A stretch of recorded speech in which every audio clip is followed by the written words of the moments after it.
you get told, the UK stint is for you to learn and to sort of get your hands into the role. Yeah. Dubai is the end goal. You've sort of done the job, and the company knows you can do it, and you're going to be successful in the role, and that's where Dubai comes in. And that's the goal. You sort of from day one, it's always been, we have the opportunity to move out to Dubai. Yeah. I need to make sure I smash this role out the park to be able to then go to Dubai and continue doing what I'm doing out there. Fantastic. Was Dubai a big motivator for you? Yeah, I'd like to say so. I think I'm 26 now. I think it's the right time in my life to sort of move abroad, live abroad, and see what a life is like outside of the UK.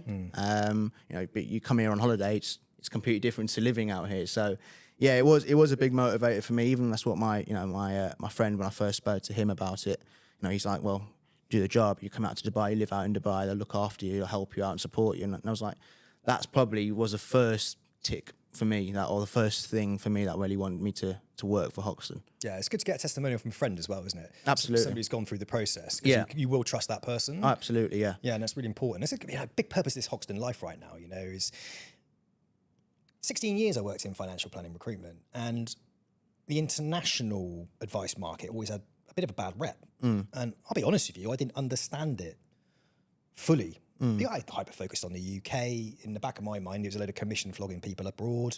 People would go out there, full commission, no basic salaries, no support, no training or development, chucked in at the deep end, sink or swim. Yeah. Chuck mud at the wall type thing. And that was what it was, mate. That's exactly what it was.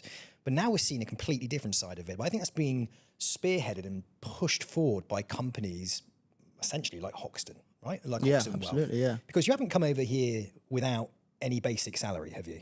No, I get a basic salary. I also get performance-related pay as well. Yep.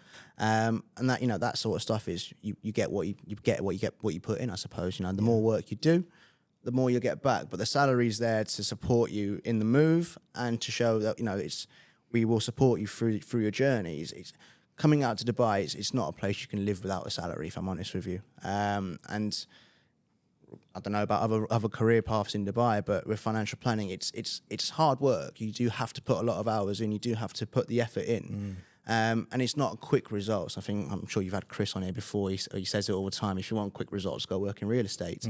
Financial planning isn't that. It's a long-term role. It's a long-term plan. It's for your clients, for your personal life as well. So yeah, having a salary out here helps. Obviously, you do get performance-related pay as well. But yeah, Hoxton puts us in a good position to be successful in that side of things, I suppose. Yeah. Yeah, fantastic. So phase 1, you're in the UK. Phase 2, you come out to Dubai. How do you know when you're in the UK if you're doing well or not?